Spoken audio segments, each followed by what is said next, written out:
ఒక ప్లాట్ నచ్చింది అని వెంటనే అవును చెప్పే ముందు ఈ 4 డాక్యుమెంట్స్ చెక్ చేశారా? ఒక్క చిన్న తప్పు మీ లక్షల రూపాయల పెట్టుబడిని ప్రమాదంలో పడేస్తుంది. రియల్ ఎస్టేట్లో పెద్ద తప్పు తక్కువ ధర కాదు, డాక్యుమెంట్స్ చెక్ చేయకుండా భూమి కొనటం. చాలామంది ప్లాట్ చూసి ఎమోషన్లో అడ్వాన్స్ ఇస్తారు, కానీ ఆ భూమి లీగల్గా క్లియర్గా ఉందా లేదా అనేది తెలుసుకోరు. భూమి కొనే ముందు ఈ 4 విషయాలు తప్పనిసరిగా చెక్ చేయాలి. మొదటిది ఈసీ, గత లావాదేవీలు, లోన్ ఉందా, కోర్టు సమస్య ఉందా, ఇవన్నీ ఇందులో తెలుస్తాయి. రెండవది పట్టాదారు పాస్బుక్ అమ్మే వ్యక్తి పేరు ప్రభుత్వ రికార్డ్స్లో ఉందా లేదా చూడాలి. మూడవది లేఅవుట్ అప్రూవల్ సిఆర్డిఏ లేదా డిటిసిపి అనుమతి ఉందా? అప్రూవల్ లేని ప్లాట్లు భవిష్యత్తులో సమస్యలు తెచ్చే అవకాశం ఉంది.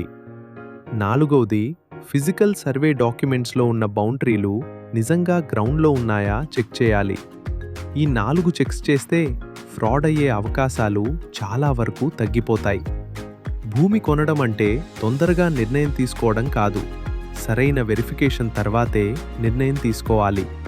మీరు కూడా భూమి కొనే ముందు డాక్యుమెంట్స్ వెరిఫై చేయించుకోవాలంటే డిఎంలో సేఫ్ అని మెసేజ్ చేయండి.